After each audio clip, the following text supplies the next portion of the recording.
Halo teman-teman, perkenalkan saya Putri Hovifa Anggraini dengan teman saya Citra Wulandari. Di sini saya akan mempresentasikan hasil kerja kelompok kami yang berjudul Proof of Cash atau pengujian kas. Latar belakang. Auditing merupakan suatu proses untuk membandingkan laporan keuangan dengan kriteria yang telah ditetapkan. Hal itu dilakukan untuk mengetahui apakah laporan keuangan yang dibuat telah sesuai dengan standar akuntansi keuangan. Kas merupakan aset yang paling cair dan sering digunakan oleh perusahaan dalam operasinya. Kas meliputi uang kertas, koin, cek yang diterima tetapi belum disetorkan, dan dana di bank yang dapat digunakan secara segera. Selanjutnya yaitu deskripsi kas dan setara kas.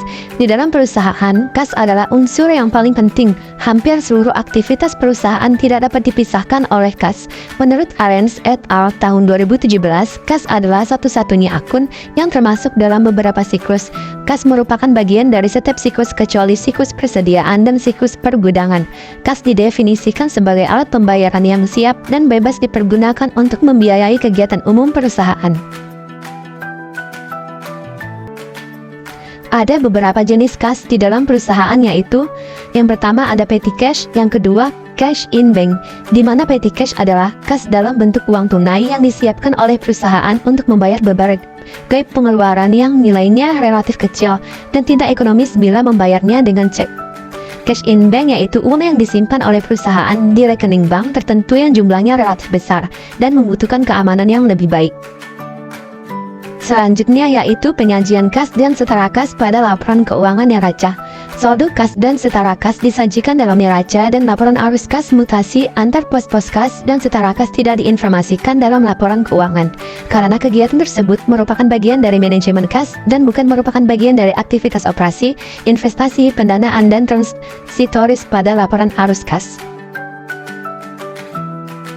Transaksi yang terjadi pada kas dan setara kas. Yang pertama penerimaan kas, ada pendapatan, aset, kewajiban, dan ekuitas.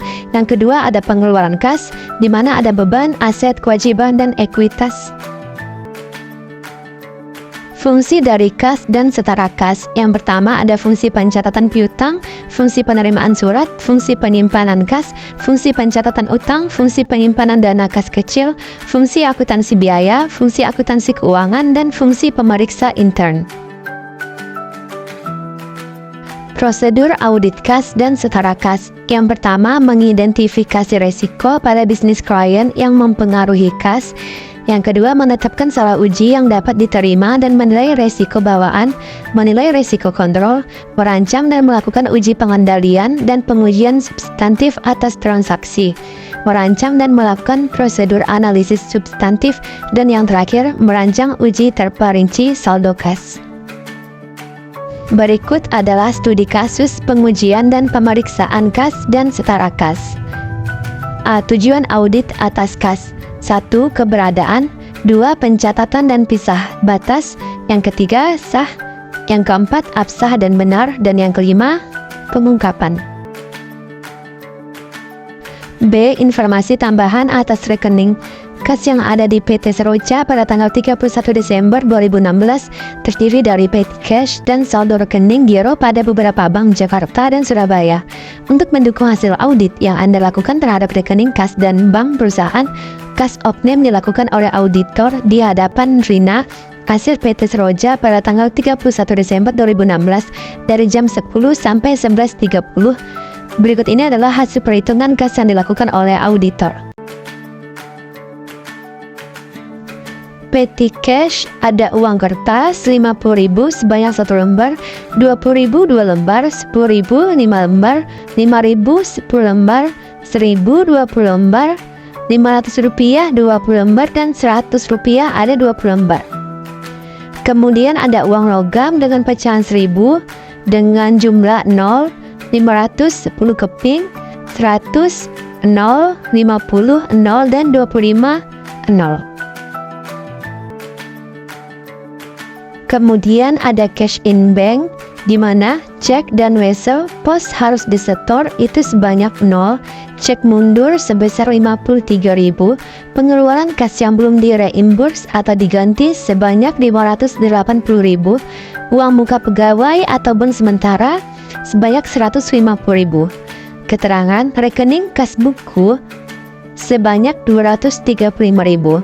Diminta berdasarkan komposisi petty cash di atas, buatlah berita acara Cash of Name per 31 Desember 2016 dan jurnal penyesuaiannya.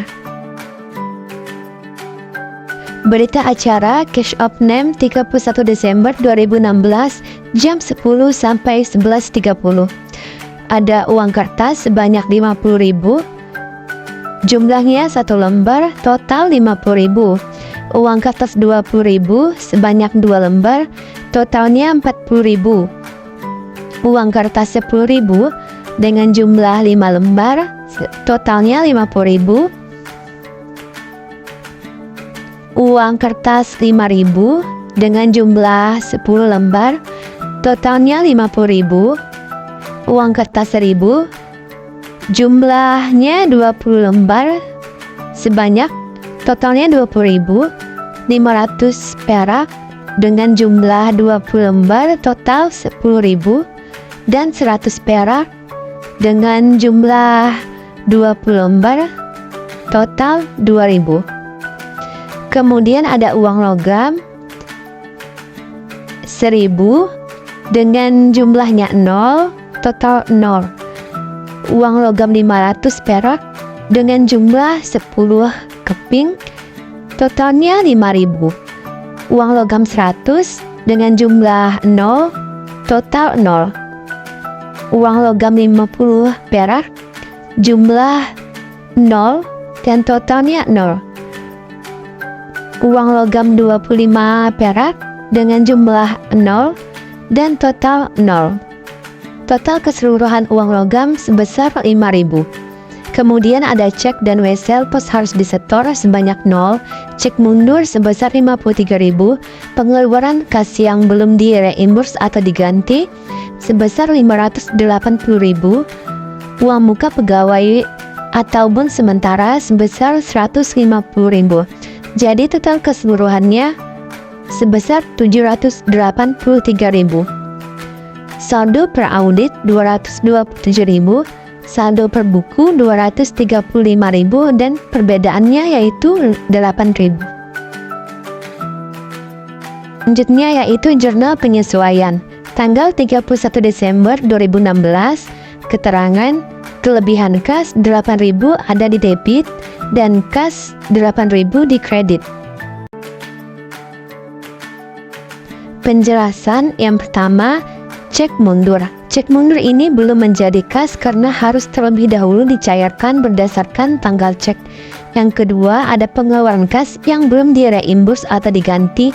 Pengeluaran kas ini sangat jelas sekali bahwa terjadi pengeluaran kas pada kas walaupun belum diganti tetapi kas tersebut sudah dikeluarkan. Yang ketiga, ada uang muka pegawai atau bon sementara. Uang muka pegawai kas ini sudah dikeluarkan kas pada uang muka pegawai. Dari hasil audit tanggal 31 Desember 2016, jumlah totalnya ada 227.000 dan saldo per buku terdapat 31 Desember 2016 jumlahnya yaitu 235.000 dan terdapat perbedaan 8.000. Dalam kasus ini terdapat kelebihan kas jurnal penyesuaiannya per 31 Desember 2016 adalah kelebihan kasnya sebesar 8.000. Kesimpulan, kas merupakan dana yang disiapkan suatu perusahaan untuk membiayai kegiatan yang nominalnya relatif kecil dan rutin. Kas merupakan dana liquid yang mudah untuk digunakan, berfungsi untuk mendanai kegiatan yang mendadak yang harus segera didanai kegiatannya. Karena dananya yang bersifat liquid dan mudah dipindah tangankan, harus ada pencatatan transaksi kas yang menggunakan metode tetap atau fluktuatif. Untuk alur kas, biasanya perusahaan menentukan anggaran berapa dana yang disediakan untuk kegiatan yang menggunakan kas kecil. Ada staf yang mengurus kas dan memberikan uang tunai kepada transaksi yang telah diajukan dan disetujui oleh pemimpin. saran. Yang pertama, untuk penggunaan kas sebaiknya tidak terdapat pemakaian kas kecil yang belum direimbus untuk menghindari terjadi tidak balance antara uang tunai pada saat cash of name dengan pencatatan kas kecil. Yang kedua, sebaiknya sebelum pemeriksaan oleh audit, tidak ada lagi bond sementara yang masih menggantung. Penggunaan bond sementara sebaiknya harus segera diselesaikan.